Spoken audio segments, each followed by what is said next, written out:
Shalom, chers frères et sœurs, soyez encore une fois de plus abondamment bénis. Donc, nous sommes aujourd'hui dans une nouvelle vidéo de recadrage. Voilà, une vidéo de recadrage. Et dans cette nouvelle capsule de recadrage, nous allons essayer de répondre à un monsieur. Qui a fait une vidéo. Je suis tombé par hasard sur cette vidéo sur Facebook. Et j'ai constaté que à la fin de sa vidéo et même les questions qu'il a posées au cours de sa vidéo, ce sont des questions très très pertinentes, ce sont des questions légitimes. Voilà.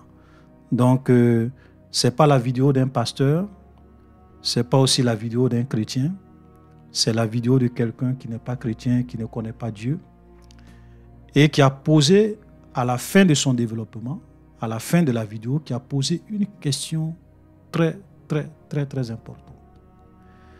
Et donc, c'est à cette question-là que nous allons répondre aujourd'hui. Donc, bien avant, comme d'habitude, nous avons l'habitude de faire, nous allons écouter sa vidéo et après, nous allons revenir et rétablir la vérité. Il y a quelque chose que je ne comprends pas avec l'histoire que les chrétiens racontent dans la Bible. Bon. Il y a Dieu. Il a créé le monde. Il a créé Satan. Satan est celui qui a apporté le mal dans le monde. Parce que c'est lui qui a poussé Ève à manger la pomme. Et ensuite, Ève a poussé Adam à manger la pomme. C'est comme ça que le mal s'est répandu au milieu des hommes. Ok. Il finit de créer le monde. Il crée le mal. Il dépose. Comme si ça ne suffisait pas, il part gnoxer la femme d'autrui. Bref, je ne sais pas s'il a gnoxé. Mais il part enceinter la femme d'autrui qui lui donne un fils. Il dit que c'est son fils unique, le seul et unique. Son fils unique, donc c'est lui-même. Donc d'un côté, il y a Satan qui est en train de propager le mal partout. Et d'un côté, il y a le fils unique de Dieu. Dieu, celui qui a créé le mal. Et le fils unique, c'est le bien, ok. Le fils unique est censé venir nous sauver du mal qu'est Satan. Un beau matin, lui, il a trouvé plutôt nécessaire de tuer son fils unique afin qu'on soit sauvé. Le genre de stratégie-là, même les joueurs de damier ou bien les joueurs d'échecs ne voient pas le carreau. Donc, au lieu de tuer Satan une fois, et comme ça, le mal est fini sur la terre, lui, il préfère tuer son fils unique. Donc, se tuer lui-même et laisser Satan continuer de propager le mal. Et après, il nous dit que celui qui succombe au mal ira en enfer. Mais toi-même Dieu, vraiment toi-même Dieu des chrétiens, là, pourquoi tu n'as pas tué Satan au quitte derrière une fois? Mais pourquoi? L'histoire est compliquée. Si quelqu'un a compris, expliquez-moi un peu en commentaire, parce que là où je suis là, je ne comprends pas. En tout cas, passez une bonne journée. C'était Max Senior. Je reviendrai très certainement. Voilà, donc j'espère que vous avez écouté chaque phrase, chaque question et surtout la question de fond qu'il a posée.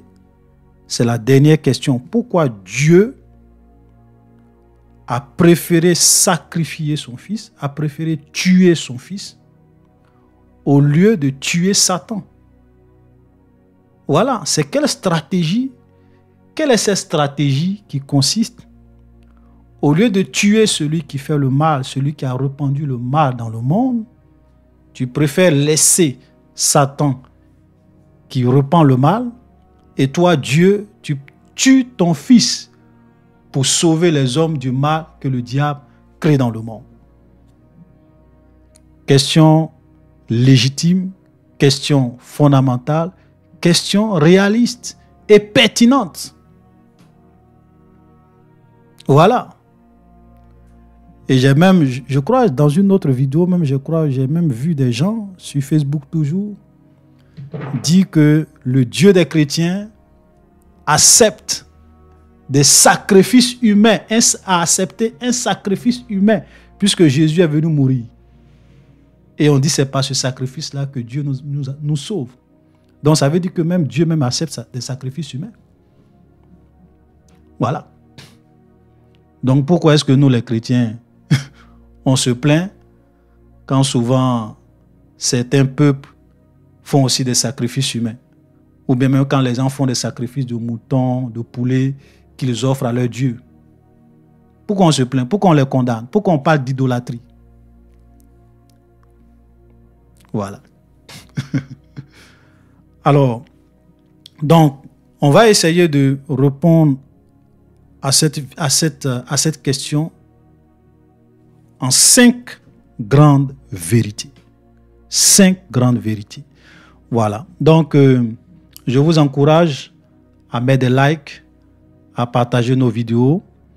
Voilà, je suis vraiment content de voir qu'il y a des frères aussi qui prennent des extraits de mes vidéos sur l'islam ou bien certains de mes enseignements pour publier sur TikTok, parce que moi je ne suis pas sur TikTok. Voilà, donc mes vidéos sont gratuites. Donc partagez-les autant que vous voulez, publiez ou republiez-les autant que vous voulez pour que l'œuvre de Dieu puisse avancer et que plusieurs personnes parviennent à la connaissance de notre Seigneur et Sauveur Jésus-Christ. Alors, nous revenons à notre sujet. Voilà. Donc, la question que ce monsieur-là pose, je trouve que c'est une bonne question, hormis souvent certaines expressions ou bien certaines choses qu'il a eu à dire qui frisent la moquerie et même le blasphème. Voilà, on va essayer de prendre point par point et essayer de répondre à sa question dans le fond. OK? Parce il a posé une très bonne question. Alléluia. Voilà. Donc, pourquoi Dieu n'a pas tué Satan? C'est la première question à laquelle je vais répondre. Et à la fin, je vais répondre à pourquoi Dieu a choisi de venir lui-même ou bien d'envoyer son Fils mourir pour nos péchés, pour que nous soyons sauvés. Ok. Voilà. Pourquoi Dieu n'a pas tué Satan? Ça, c'est la première question. Alors, la première vérité que nous devrons savoir, c'est que un esprit, écoutez-moi très bien, un esprit est immortel. Ça veut dire qu'un esprit ne peut pas être tué au point de cesser d'exister. Parce que la question qu'il pose pour lui, pourquoi Dieu n'a pas détruit Satan, n'a pas tué Satan, pour que Satan cesse d'exister. Voilà. C'est ça le fond de sa question. La vérité, c'est qu'un esprit ne peut pas être détruit, ne peut pas être tué au point de cesser d'exister. Ça, c'est la première vérité. Tous les êtres que Dieu a créés, les êtres pensants, les êtres réfléchis, les êtres qui ont une conscience, comme les hommes, comme les anges, que ce soit des anges qui sont restés fidèles à Dieu ou bien les anges qui ont suivi le diable dans sa rébellion. L'homme créé à l'image de Dieu. Nous sommes, à partir du moment où nous venons dans ce monde, nous sommes des êtres immortels. Écoutez-moi très bien. Même quand vous prenez l'homme, vous savez ce qui meurt chez l'homme, ce n'est pas son esprit, ce n'est pas son âme. Ce qui meurt en l'homme, c'est son corps qui meurt. Parce que l'homme, la Bible nous dit que l'homme est constitué de 3 parties. L'être entier, l'homme dans son être entier, c'est un être qui a 3 parties. Il a un esprit, il a une âme, il a un corps.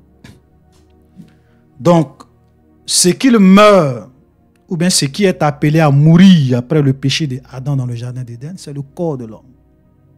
C'est le corps qui meurt.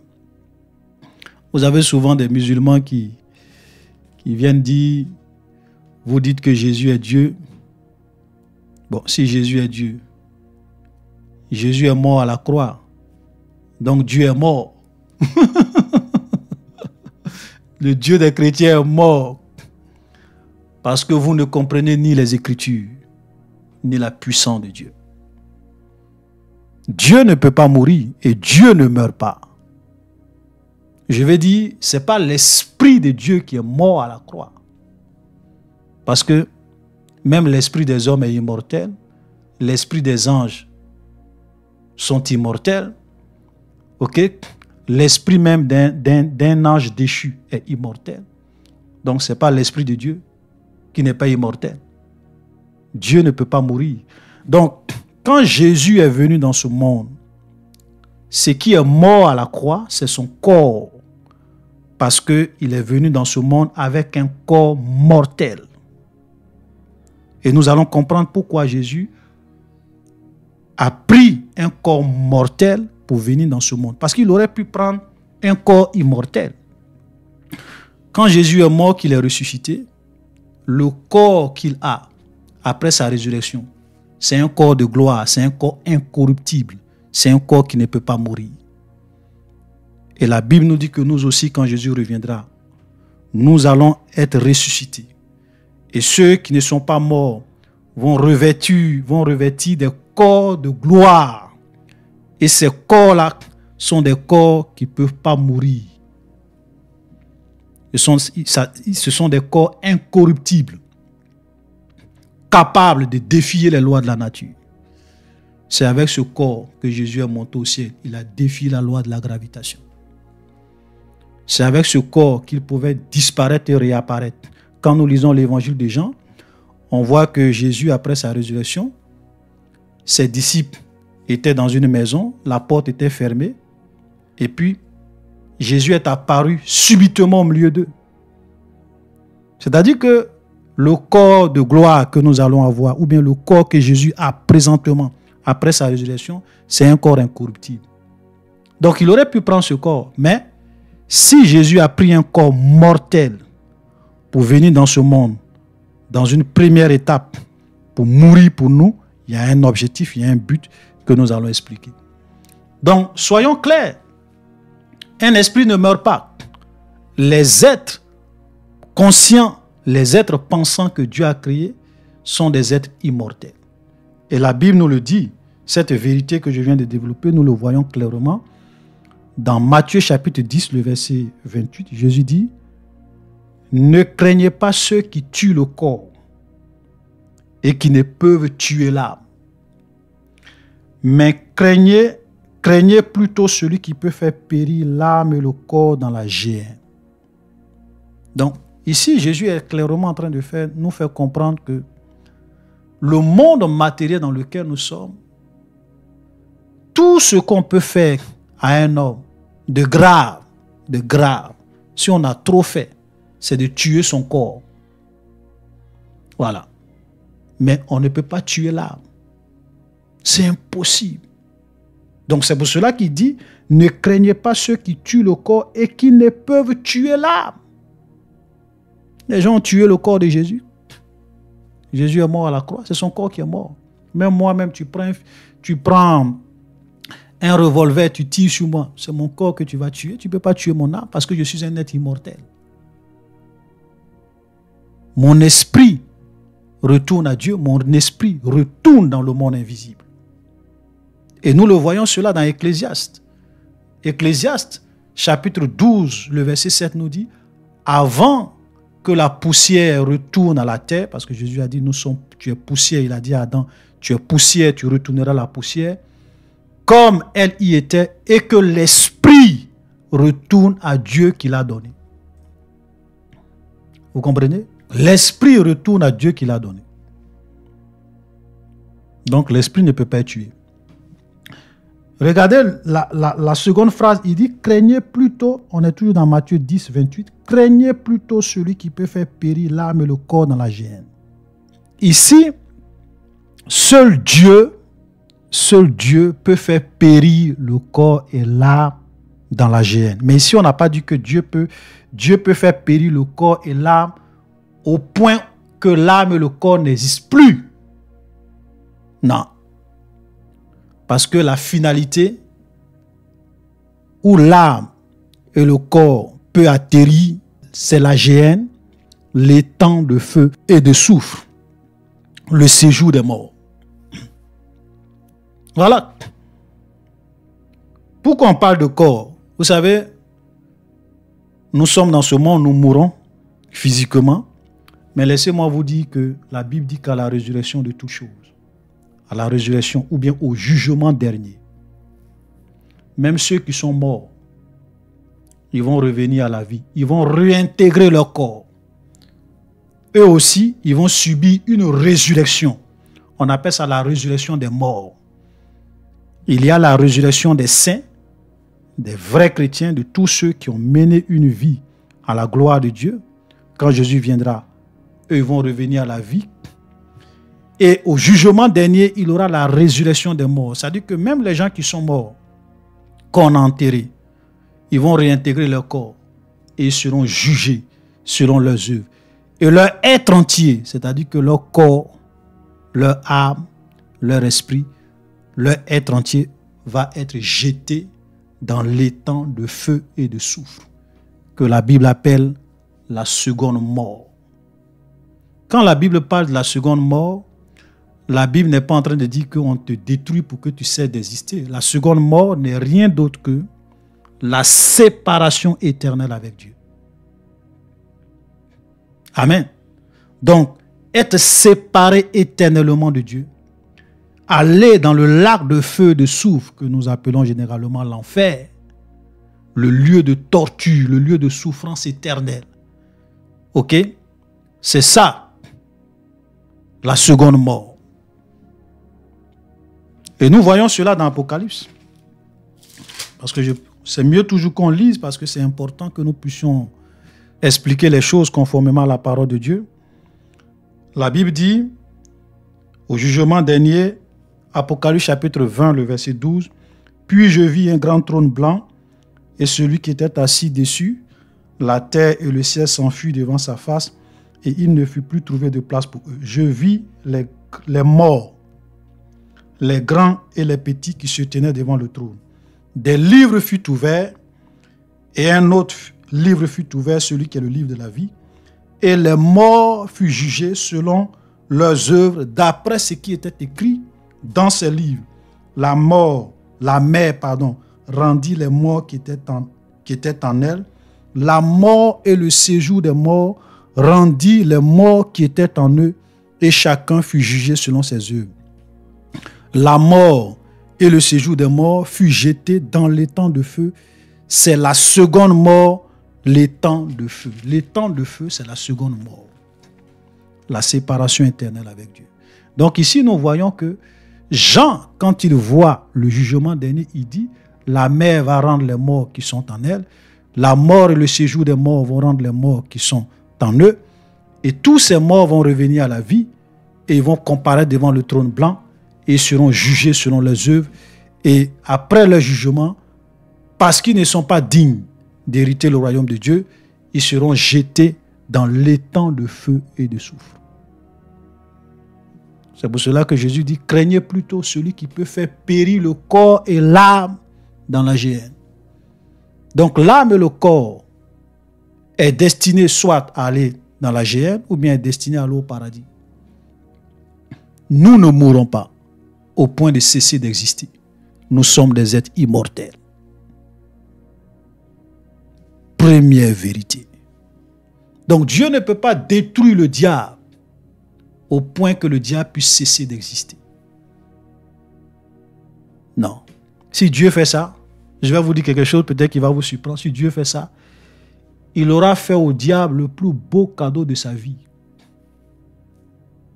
Si Dieu détruit le diable au point où le diable cesse d'exister, ça sera le plus beau cadeau pour Satan. Vous savez, il y a quelque chose de plus grave, de plus dangereux, de plus terrible que le fait de cesser d'exister. Le lac de feu et de soufre, l'enfer. La souffrance éternelle, loin de Dieu. Le diable a peur de ça. Les démons ont peur de ça. Ils savent que c'est là-bas qu'ils vont finir. Souvent, frère, vous-même, vous imaginez souvent, tu peux être en train de souffrir. Tu peux être en train de souffrir. Et ta souffrance est tellement atroce que tu dis, je préfère la mort. Tuez-moi. Ça va finir. Tuez-moi, je vais arrêter de souffrir. C'est pas ce que souvent des gens disent. Souvent, il y a des degrés de souffrance quand tu es en train de subir. Tu te dis que la mort est mieux. La mort est mieux parce que tu te dis que quand tu vas mourir physiquement, pour nous les hommes, au moins, tu vas arrêter de souffrir. Vous comprenez? Donc, ce qui attend le diable et le sort final du diable et des démons, c'est plus terrible, c'est plus grave que le fait d'être tué, cesser d'exister. Si Dieu fait ça, ça sera trop un cadeau à Satan. Si Satan avait la possibilité entre être tué, cesser d'exister et aller à l'enfer, souffrir pour l'éternité, mais Satan va dire, Dieu, je préfère que tu me détruis pour que je cesse d'exister. Mais comme je l'ai dit, dans la loi de Dieu, dans les principes de Dieu, les êtres conscients, les êtres pensants sont immortels. Dieu l'a voulu ainsi, pour qu'ils puissent répondre de tous les actes qu'ils auront posés de leur vivant dans le lac de feu et de soufre pour l'éternité. La fin du diable, nous le voyons toujours dans l'Apocalypse. Avant le jugement dernier, regardez, la Bible nous dit quoi concernant le diable? Toujours dans l'Apocalypse chapitre 20, le verset 10. Le diable qui les séduisait fut jeté dans l'étang de feu et de soufre, où sont la bête et le faux prophète, et ils seront tourmentés, regardez très bien, ils seront tourmentés jour et nuit au siècle des siècles. Vous comprenez? Donc, le sort du diable, ce n'est pas que Dieu puisse le détruire pour qu'il cesse d'exister. Son sort sera d'être tourmenté jour et nuit au siècle des siècles, pour l'éternité. Ceux qui pensent que l'enfer, c'est une question de quelques jours, vous êtes en train de vivre dans l'illusion. Alléluia. Maintenant, quand j'ai fini de dire ça, la question qu'on peut toujours poser dans ce sens-là, c'est de dire, ok, si le diable ne peut pas être tué au point de cesser d'exister, parce que c'est un être conscient, un être moral, un être pensant, pourquoi Dieu ne l'a pas emprisonné, ou bien pourquoi Dieu ne l'a pas envoyé directement à l'enfer? Dieu aurait pu le prendre et l'envoyer directement à l'enfer pour ne pas qu'il puisse tromper les hommes, propager le mal dans le monde. Ça, c'est une bonne question. Ça, c'est une question légitime. Voilà. Maintenant, on va essayer de répondre. C'est vrai que je n'ai pas le temps de trop rentrer dans le développement, mais je vais donner une raison. Il y a plusieurs autres raisons que je peux prendre le temps vraiment de développer. Okay? Comme je ne veux pas que la vidéo soit trop longue, je vais donner une raison. Vous savez, l'une des vérités, ça c'est la deuxième vérité que nous voyons dans la parole de Dieu, c'est que Dieu, quand il prononce une sentence, souvent il n'exécute pas la sentence immédiatement.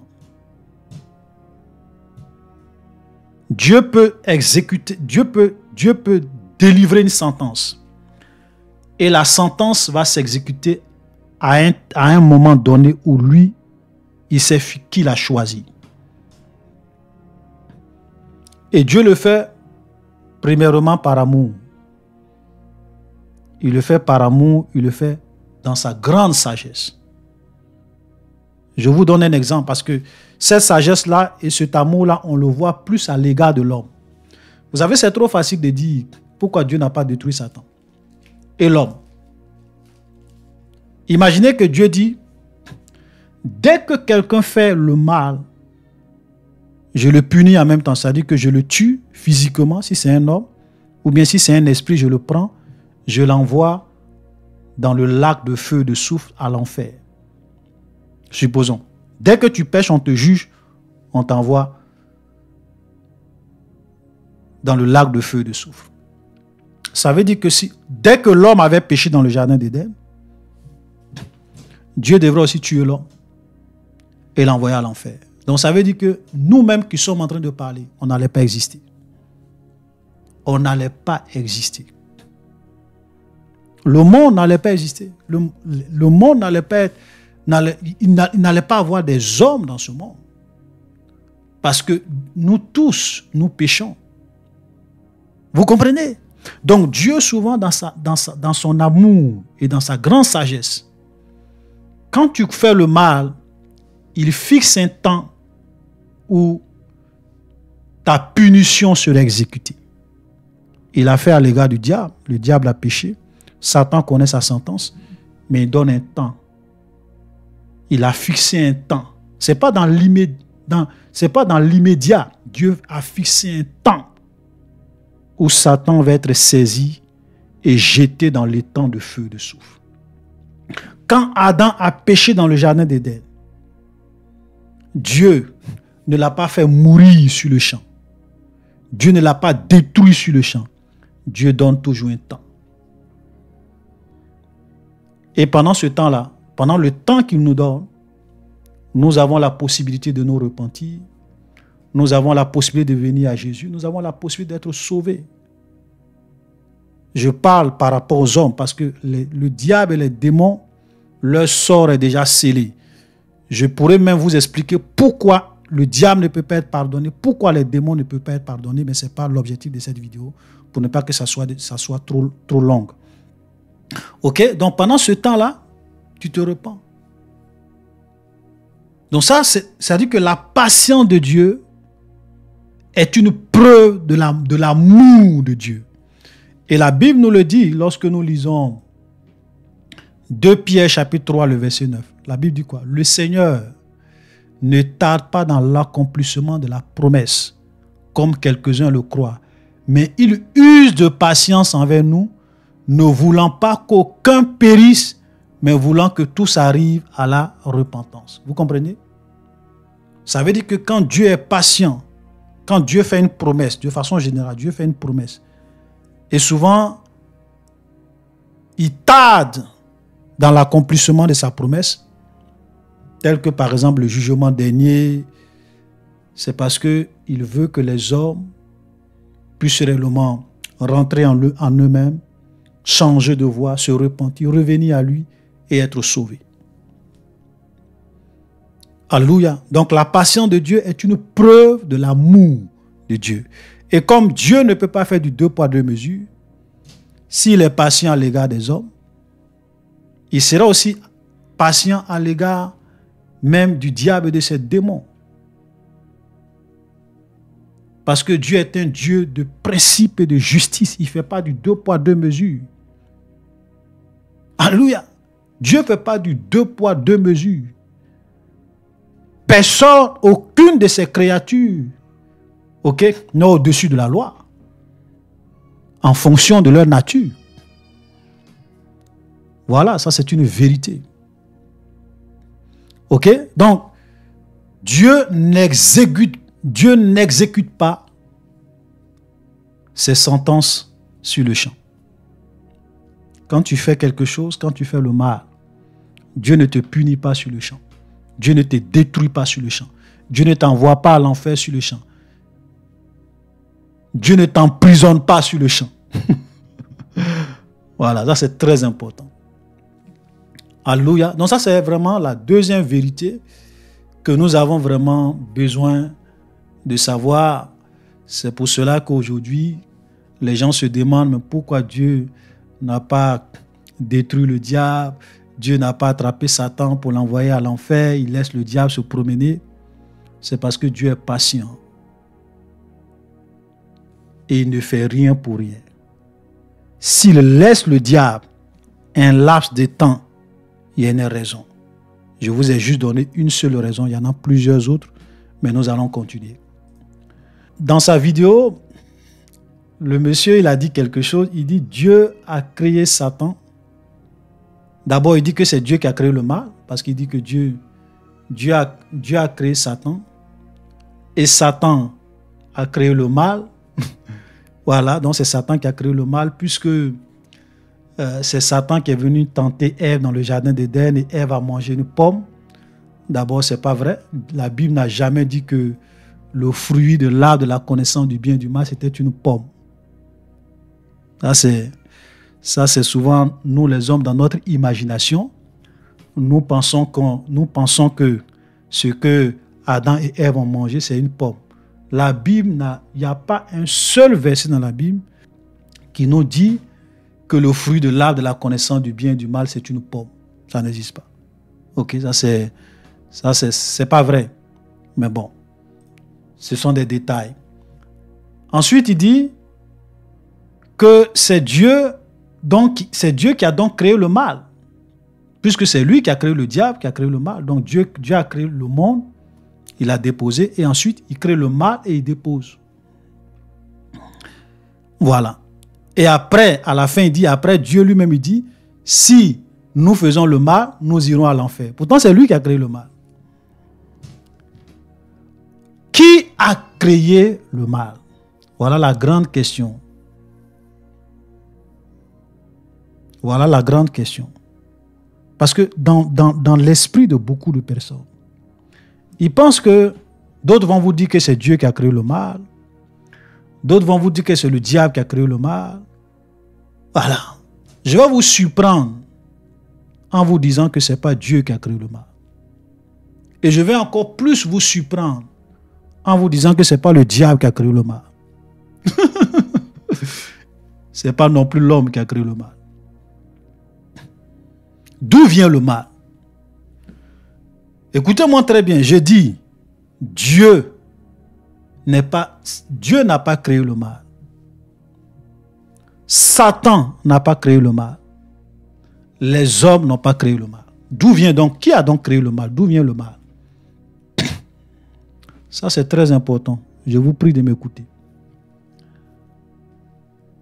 Il y a une vérité, et ça, c'est la troisième vérité que nous allons voir. C'est que le mal vient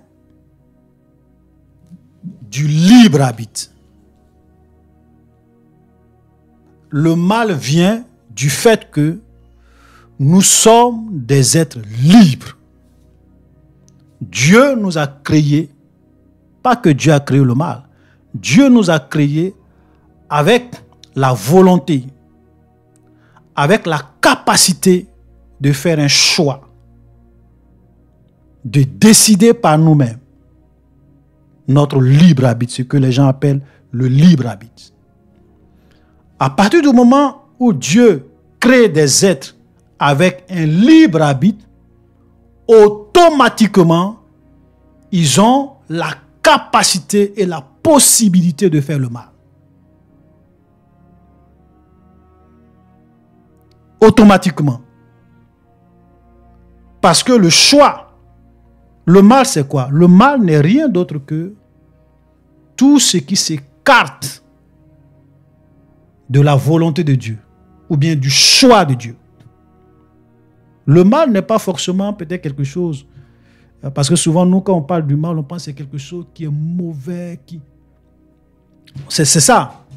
Oui, le mal peut être quelque chose de mauvais dans le sens où c'est en dehors de la volonté de Dieu, c'est en dehors du plan de Dieu. Regardez ce qui se passe dans le jardin d'Éden. Adam n'a pas tué quelqu'un. Adam n'a pas cherché la femme de quelqu'un. Dieu lui a dit, j'ai mis au milieu du jardin l'arbre de la vie et l'arbre de la connaissance du bien et du mal. Mais tu peux manger de tous les arbres du jardin. Tu peux manger tous les arbres, y compris l'arbre de la vie. Mais tu ne dois pas manger l'arbre de la connaissance du bien et du mal, parce que le jour où tu vas manger cet arbre, tu vas mourir. Donc Dieu donne une interdiction. Et donc l'homme se trouve donc devant un choix. Pourquoi Dieu a fait ça? Parce que l'arbre de la vie et l'arbre de la connaissance du bien et du mal était l'expression de la liberté de l'homme. Dieu voulait dire à l'homme, tu es libre. Libre de me suivre ou libre de me désobéir et suivre ta propre voie. Tu n'es pas un robot. Je ne m'impose pas à toi. Je ne te force pas. Voilà l'origine du mal. Même les anges que Dieu a créés, ils ont une liberté. Ils ont la possibilité de choisir d'obéir ou de ne pas obéir. La preuve en est que le diable était un chérubin protecteur. C'était un ange extrêmement puissant. Mais il a décidé de se rebeller contre Dieu. Il a fait le choix de se rebeller contre Dieu. Pour vous dire que les êtres pensants, les êtres moraux ont un certain degré de liberté. Ce sont des êtres dotés d'un libre arbitre. C'est là l'origine du mal. Dieu avait la possibilité de créer des robots. Voilà. Dieu a créé les arbres. Les arbres n'ont pas de volonté. Il est là. Dieu a créé les animaux. Les animaux n'ont pas de conscience, ils n'ont pas de volonté. Ils sont gouvernés par leur instinct. Un peu comme des robots. Dieu aurait pu nous créer comme des animaux, comme des robots. Allez-y à gauche, on va à gauche. Allez-y à droite, on va à droite. Allez-y devant. Allez... Non. Mais Dieu a voulu créer des êtres qui sont capables de le suivre d'eux-mêmes, de faire sa volonté de façon totalement libre. Dieu voulait des enfants et non pas des robots. Dieu veut des créatures qu'il aime pour ce qu'il est et non pas parce qu'il leur impose quelque chose, parce qu'il leur force quelque chose, parce qu'il les force à faire quelque chose. Non. Donc, il nous a dotés de la volonté, d'un pouvoir de décision, du libre arbitre. C'est là l'origine du mal. Mais Dieu ne crée pas le mal. Parce que en même temps qu'il te donne la volonté, tu peux choisir de faire le bien et non le mal. Quand vous voyez des gens qui s'en vont voler, mes frères, soyons honnêtes. Est-ce que c'est le diable qui vient prendre leur main pour aller voler? C'est le diable qui vient prendre leur main pour aller voler. Quand toi, tu t'en vas chercher la femme de ton ami, tu sais que c'est mauvais chercher la femme de ton ami. Mais quand tu t'en vas coucher avec la femme de ton ami, c'est le diable qui s'en va coucher avec la femme de ton ami. C'est le diable. C'est toi-même qui fais le choix de faire le mal. Donc c'est toi qui crées le mal. C'est toi qui fais le mal. Le diable a choisi de faire le mal. Donc il a créé le mal. L'homme était dans le jardin d'Éden. Le diable est venu simplement le tenter. L'homme aurait pu dire à Satan, non. Si l'homme avait dit à Satan, je ne mange pas, le diable n'allait pas le forcer et le péché n'allait pas exister. Et laissez-moi vous dire une chose qui va vous surprendre. Ne pensez pas que parce que le diable est venu tenter l'homme, que c'est ça qui a fait que l'homme a forcément péché. Fais attention. Personne n'a tenté le diable au ciel. Mais le diable a choisi de pécher. Donc rien ne te dit, même si je n'ai pas la preuve, c'est vrai que la Bible n'en parle pas, l'homme a choisi de suivre. Rien ne te dit et rien ne nous dit que même si le diable n'était pas venu dans le jardin d'Éden, l'homme à un moment donné, n'allait pas faire le choix, comme le diable, sans aucune contrainte, de manger l'arbre de la connaissance du bien et du mal. Rien ne nous dit cela. Donc, ce n'est pas la peine. Vous savez, souvent, nous les hommes, nous vivons dans le péché, nous faisons le mal, et on aime toujours jeter la responsabilité du mal que nous faisons sur les autres. Voici des gens qui volent. Ils disent que c'est le diable qui les a poussés à les voler. Voici des gens qui vont chercher la femme de leur camarade. Ils disent non, c'est le diable qui a créé le mal. C'est le diable qui me pousse à faire le mal. Ce n'est pas le diable qui te pousse à faire le mal. C'est toi qui fais le choix de faire le mal. C'est pour cela que la Bible dit que l'âme qui pêche, c'est elle qui mourra. La Bible n'a pas dit que l'âme qui pêche, c'est le diable qui mourra. Ou bien c'est le diable qui pousse les hommes à pécher. Donc non, l'âme qui pêche, parce que c'est l'âme, c'est l'homme lui-même qui fait le choix de pécher.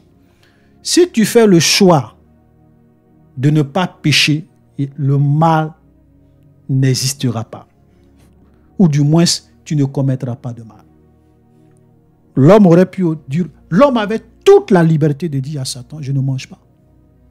Le mal n'allait pas exister dans le monde. Quand tu es devant une situation où tu peux pécher, tu as aussi la possibilité de ne pas pécher.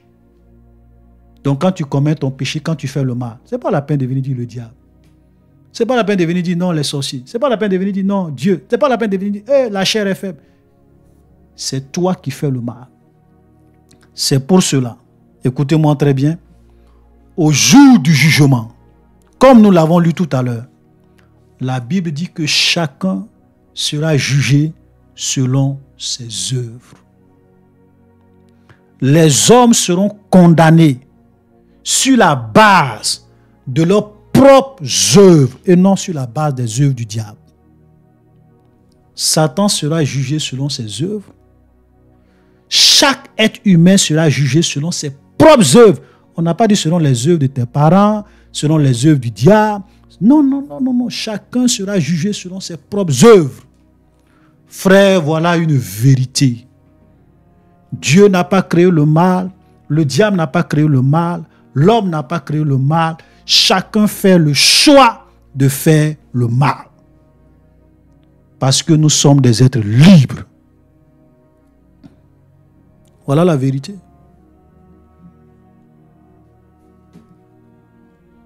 Ce n'est pas la peine de fuir tes responsabilités, t'excuser et dire non, si Dieu avait détruit Satan, le mal n'allait pas exister. Qui t'a dit ça? Qui t'a dit ça? Satan même était au paradis. Le mal n'existait pas. Qui a créé le mal? Satan a fait le choix de créer le mal. Les anges qui l'ont suivi ont fait aussi le choix de faire le mal en suivant le diable. L'homme dans le jardin d'Éden était un être parfaitement conscient. Il a fait le choix de désobéir à Dieu, de faire le mal, de créer le mal. Ce n'est pas Dieu. C'est pour cela que nous serons tous jugés selon nos œuvres. Alléluia. Voilà une troisième vérité. L'origine du mal vient du fait que nous avons en nous le libre arbitre. Et à partir du moment où nous sommes des êtres libres, nous pouvons choisir de faire le mal ou de faire le bien. C'est là l'origine du mal. Alléluia. Amen. Donc ça, c'est vraiment très important, je le dis, parce que ce sont des vérités qu'il faut qu'on puisse vraiment répéter, parce que le monde aujourd'hui est dans la confusion, les gens sont trompés, les gens sont dans l'illusion, les gens ont des raisonnements pour se cacher derrière le diable, pour se cacher derrière... Non, ne dites pas ça. Voilà. Vous savez, même souvent, même les gens qui vont signer des pactes avec le diable et puis après le diable les tue. C'est parce que c'est eux-mêmes en toute liberté qui ont fait le choix de signer le pacte avec le diable, de suivre Satan, de faire la volonté de Satan. Et maintenant, quand tu signes un pacte avec le diable, quand tu fais la volonté du diable, bien sûr qu'il y a des conséquences qui peuvent venir. Satan peut te détruire. Alléluia. Si tu violes les clauses du contrat, Satan peut te tuer. Mais qui a fait le choix de suivre le diable? C'est toi-même. Qui fait le choix de mentir? C'est toi-même. Qui fait le choix de vivre dans la corruption? C'est toi-même. Il y a des gens qui ont tout perdu et même qui souffrent. Il y a d'autres même qui ont été tués parce qu'ils ont fait le choix de suivre Dieu. Il y a des gens même, on leur a dit Jésus ou la mort pendant les temps de grande persécution. Il dit Jésus, si vous voulez tuer moi. Et on les a tués comme des martyrs. Aujourd'hui, ils sont dans la gloire, dans le lieu de repos. Nous avons toujours le choix. Personne n'est responsable des œuvres que nous faisons, des actes que nous posons. Nous sommes entièrement responsables à 100% des actes que nous posons. Alléluia. Nous sommes entièrement responsables à 100% du mal que nous faisons. C'est pour cela qu'au jour du jugement, chacun sera devant Dieu. Dieu ne va pas te juger sur la base du péché d'Adam. Dieu va te juger sur la base de tes propres péchés. Alléluia. Voilà, soyons clairs là-dessus. Donc nous allons continuer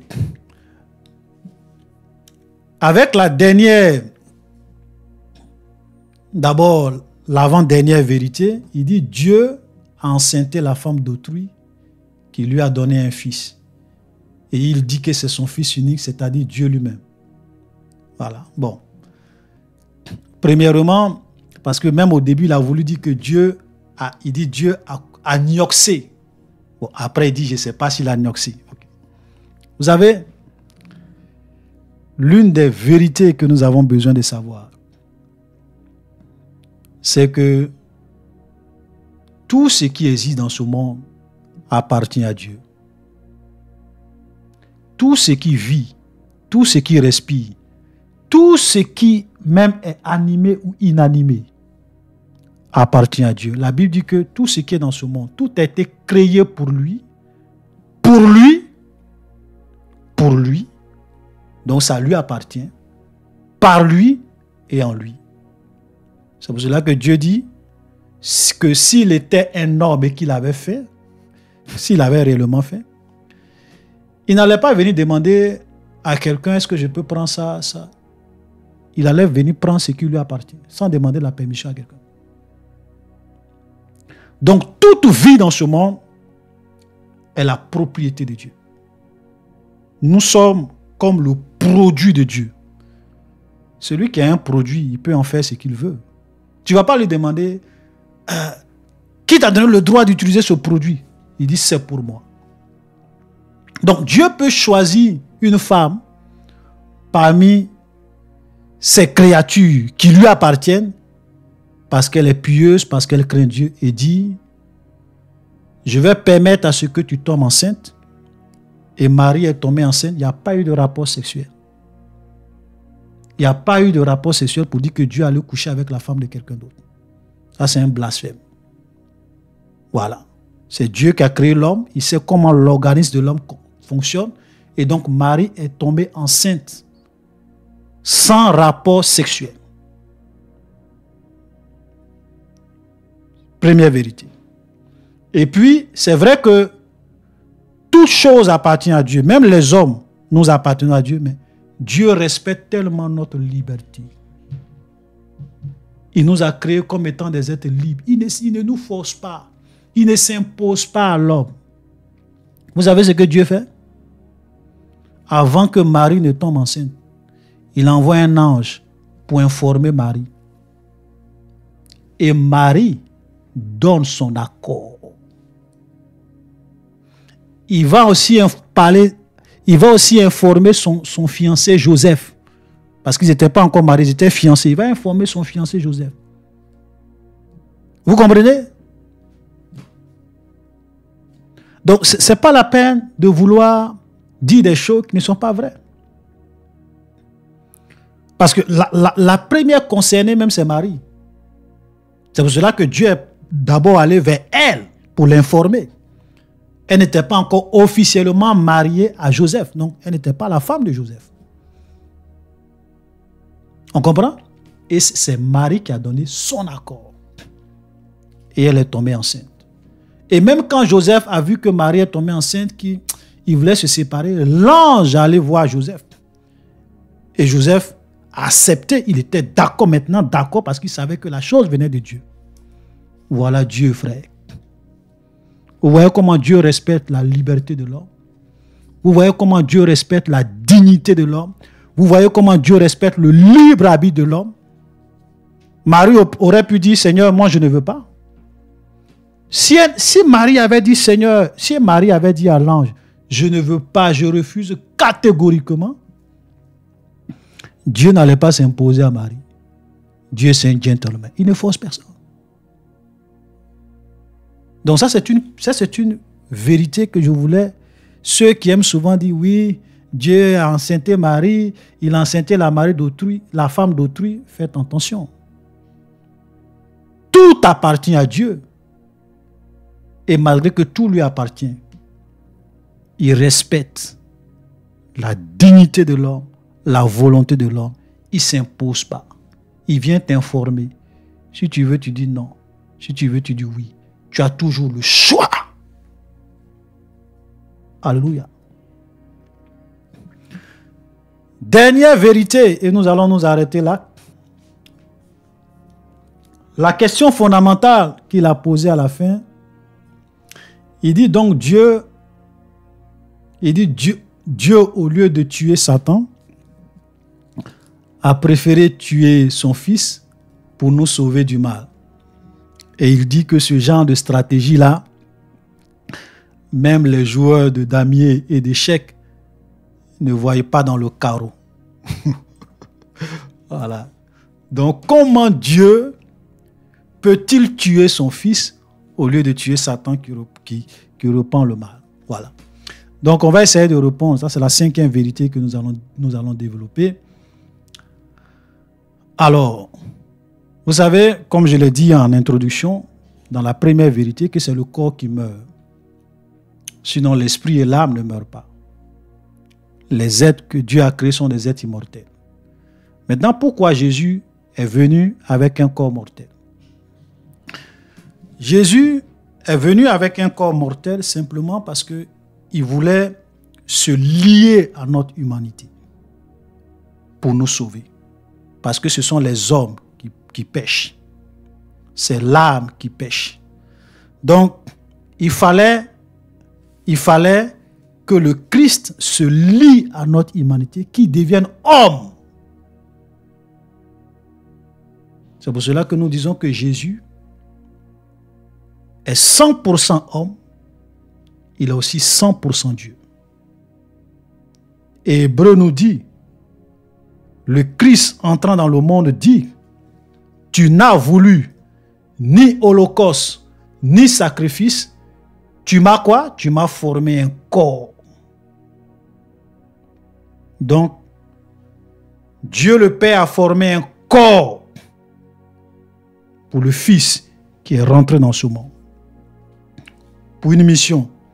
Et c'était un corps mortel, parce qu'il fallait qu'il puisse venir avec un corps mortel. Se lier à notre humanité. Vivre comme nous. Subir ce que nous subissons. Être tenté comme nous. Faire face à la séduction du péché. Faire face à la tentation du diable. Avoir faim, avoir soif, dormir, mourir, pour que nous soyons sauvés.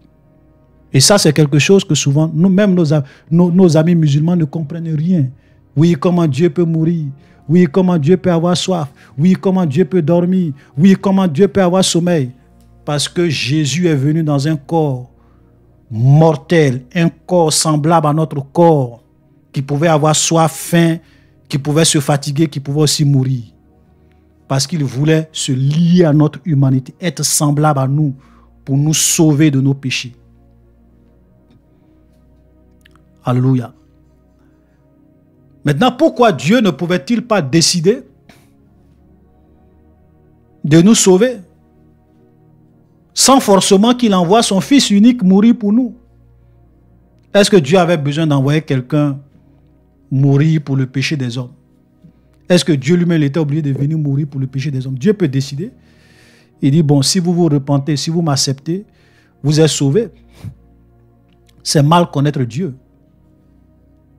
Vous savez, nous avons besoin de savoir que Dieu, il est tellement parfait, il est tellement saint qu'il ne peut pas faire le mal. Il ne peut pas commettre l'injustice. Impossible. Impossible. Injustice comment? Qu'est-ce que j'appelle injustice? Prenons cet exemple. Peut-être ça va vous permettre de comprendre. Imaginez que quelqu'un tue une personne sous l'effet de la colère. Ta femme t'a trompé avec un autre homme et tu étais tellement déboussolé, fâché. Dans la colère, tu t'en vas tuer ta femme, tu t'en vas tuer l'amant de ta femme. Et puis on t'attrape. On t'envoie devant un juge. Et puis tu arrives devant le juge, tu commences à regretter ton acte. Tu dis, oh juge, vraiment je te demande pardon. J'ai péché, ce que j'ai fait, j'ai mal agi. Vraiment je regrette. Si c'était à refaire, je n'allais pas refaire ça.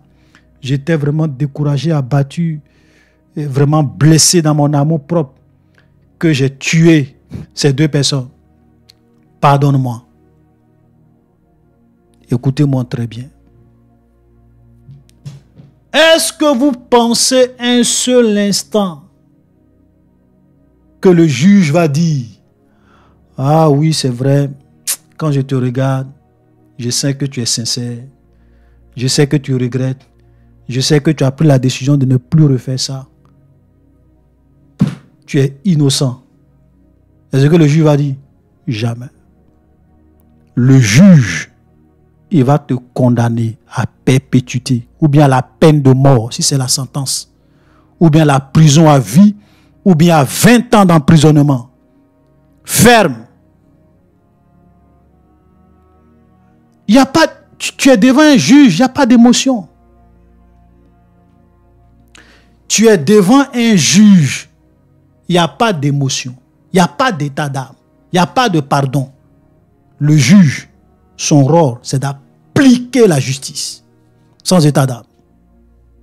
Même si tu es sincère, même si tu regrettes, tu vas payer les conséquences de ton acte. Maintenant, je vous pose une question. Et Dieu? Frère, Dieu, c'est le juge. Dieu, c'est le juge de toute l'humanité, de tout l'univers. Le juge de toute l'humanité. C'est vrai qu'il est un Dieu d'amour, mais c'est aussi un juge. Dieu ne peut pas pardonner aux hommes gratuitement. Laissez-moi vous dire une vérité. Le pardon gratuit, ça n'existe pas chez Dieu. Le pardon gratuit, ça n'existe pas chez Dieu. Un Dieu saint, un Dieu de justice, un Dieu parfait ne peut pas absoudre le coupable. Il ne peut pas innocenter le coupable. Il ne peut pas pardonner au coupable. Gratuitement, c'est impossible. Alléluia. Donc, qu'est-ce qu'il peut faire? Parce qu'il est clair dans sa parole. Hein. Il dit le salaire du péché, c'est la mort. Le salaire du péché, c'est la mort. L'âme qui pèse, c'est elle qui mourra. Donc, comment Dieu pouvait nous sauver? Puisque c'est un juge. Il ne peut pas se lever un bon matin pour dire, ah oui, je suis un Dieu d'amour. Donc, même les hommes qui ont commis des meurtres, qui ont fait des avortements, qui ont tué des bébés dans leur ventre, qui couchent avec la femme de leurs amis, qui commettent la fornication, l'adultère. Donc, si à partir d'aujourd'hui ils se repentent et qu'ils me demandent pardon, je pardonne leurs péchés. Impossible. La justice de Dieu va dire non. C'est-à-dire que si l'amour de Dieu dit oui, la justice de Dieu va dire non. Donc le juge va dire non. Et le Dieu d'amour va dire oui. Donc comment Dieu pouvait réconcilier le oui et le non en même temps? Voilà ce qu'il va faire. Il dit ok. Moi-même, je vais venir payer le prix de leur péché. Pour que ma justice soit satisfaite. Et que mon amour puisse se manifester. Donc Dieu prend un corps, Dieu se fait homme. Il prend un corps charnel, un corps mortel, et il rentre dans ce monde. Et il meurt à la croix. Il est séparé de Dieu. Le Fils est séparé de Dieu. C'est ça la conséquence du péché de l'homme. La séparation éternelle avec Dieu. C'est pour cela que quand Jésus était à la croix, il a dit, mon Dieu, pourquoi m'as-tu abandonné? L'enfer, c'est le fait d'être abandonné avec Dieu. L'enfer est ce qu'il est. L'étang de feu est ce qu'il est. Parce que c'est le lieu où Dieu t'abandonne. Donc Jésus a été séparé de Dieu. Séparé de Dieu. Parce que nous, on devrait se séparer de Dieu. Lui, il a été séparé de Dieu. Pour que toi, tu sois réconcilié avec Dieu. Maintenant, la vérité, c'est qu'un ange ne peut pas venir mourir pour nous. Parce qu'un ange, sa vie aussi est importante. Et puis un ange, c'est un être fini. Un ange, un seul ange, ne peut pas venir mourir pour des milliards d'hommes. Et même si un ange meurt pour des milliards d'hommes, ce n'est pas juste. Ok? Parce que c'est aussi un être créé. Un ange ne peut pas mourir pour des milliards d'hommes. À la rigueur, on peut dire une vie pour une vie. Amen. Et aucun homme aussi ne peut mourir pour son semblable. Parce que nous sommes tous des pécheurs. Toi-même, tu es un condamné. Moi aussi, je suis un condamné. Donc, moi, je ne peux pas aller purger ta peine parce que moi-même, je dois purger ma propre peine. Donc, qui pouvait venir payer le prix des pécheurs comme nous, des condamnés à mort comme nous? La seule personne et le seul être dans tout l'univers qui était capable de venir mourir pour les hommes, c'était Dieu lui-même. Pourquoi? Parce que Dieu est un être infini. An infinite being. En anglais, on dit an infinite being. Un être infini. Donc, seul un être infini peut rentrer dans ce monde, prendre un corps mortel et mourir pour des êtres finis dont la conséquence de leur péché, c'est d'être séparés pour l'éternité avec Dieu. Donc, comme Dieu est un être infini, même s'il est séparé avec Dieu pendant 2 heures, pendant 3 heures, pendant 4 heures, c'est comme si il avait payé le péché de tous les hommes, qui était la séparation éternelle avec Dieu, avec Dieu lui-même. Seul Dieu. C'est pour cela que seul Dieu était obligé de venir dans ce monde et mourir pour les hommes. Pour que sa justice soit satisfaite et que son amour puisse se manifester. Je suis le chemin, la vérité et la vie. Nul ne vient au Père que par moi. Vous savez, en dehors de Jésus, il n'y a pas de salut. Toutes les autres religions qui vous accordent un pardon gratuit sur un plateau d'or, ce n'est pas le véritable Dieu. En fait, ce n'est pas des dieux de justice. Parce qu'un Dieu de justice doit appliquer la justice. Pour que la justice doit être satisfaite. L'islam ne peut pas sauver les gens. Le bouddhisme ne peut pas sauver les gens. Aucune religion ne peut sauver les gens. Jésus-Christ est le chemin, la vérité, la vie. Parce que c'est lui seul qui est venu mourir pour le péché des hommes. Alléluia, j'ai déjà développé ça dans d'autres vidéos. C'est très important. Maintenant, il y a des gens, les gens qui sont très intelligents vont dire, oui, mais si Jésus a payé le prix du péché de tous les hommes, donc ça veut dire que nous tous, nous pouvons entrer au ciel. Même si on n'accepte pas Jésus, même si on ne demande pas pardon à Jésus, on peut être sauvé. Non. Pourquoi? Rappelez-vous du principe de Dieu. Dieu ne force personne. Tu es libre. Même quand il meurt à la croix pour toi, tu es libre d'accepter l'œuvre qu'il a accomplie à la croix pour toi ou de ne pas accepter. Tu es libre. Dieu ne va pas forcer quelqu'un à aller au paradis. Hein. C'est pour cela qu'il ne va jamais dire oui parce que je suis déjà mort. Tout le monde rentre au paradis, jamais. Il te dit, je suis mort pour toi. Si tu crois en moi et tu vis ta vie conformément à ma parole, tu auras la vie éternelle. Maintenant, si tu ne veux pas, toi-même, tu vas payer les conséquences de tes péchés. Voilà ce que Dieu propose aux hommes.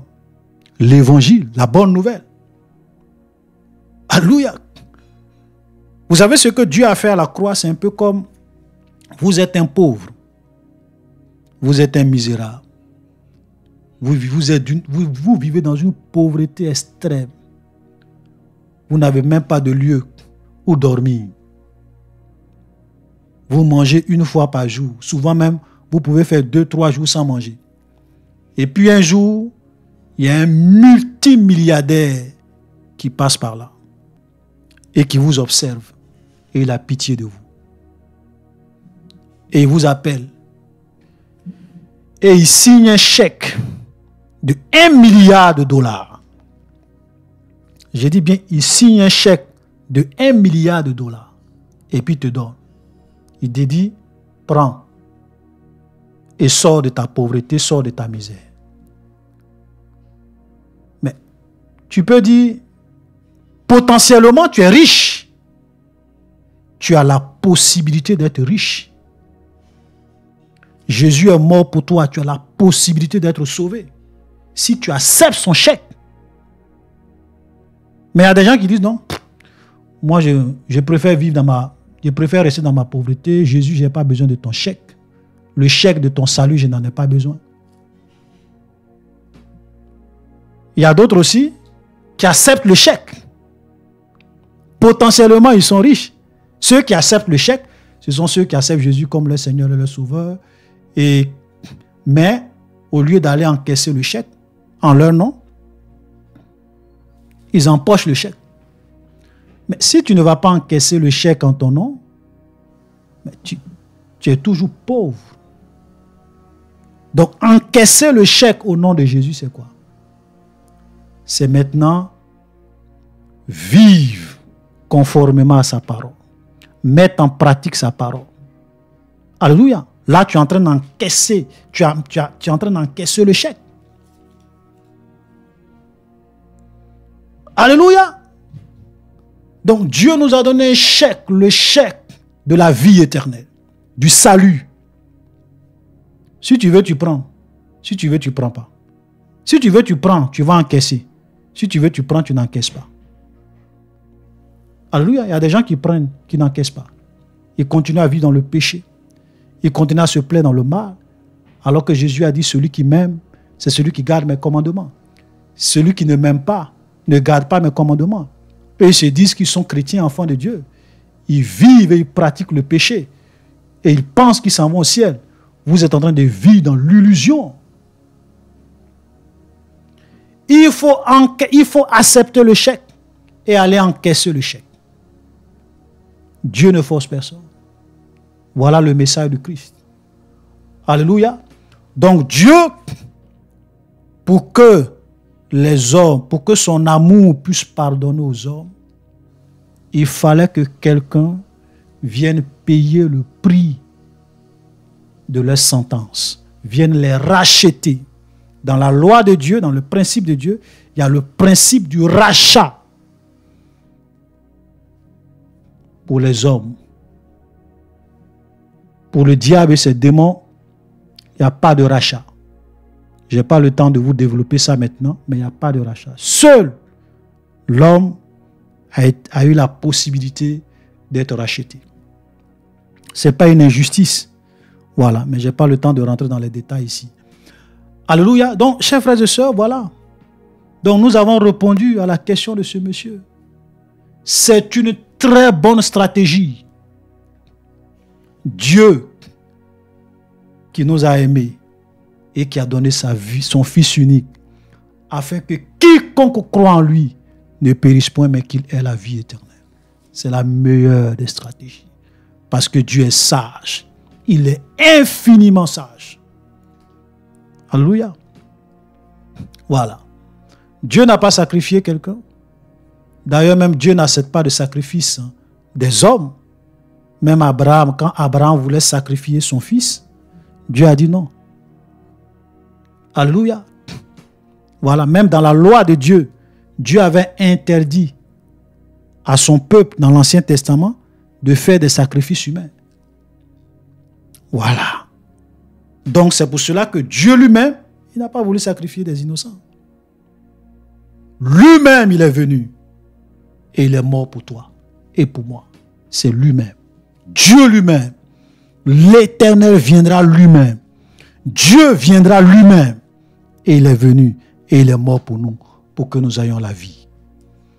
Donc shalom, chers frères et sœurs, j'ai pris beaucoup de temps dans cette vidéo de recadrage, mais c'était important. Donc si vous avez aimé la vidéo, mettez des likes, partagez.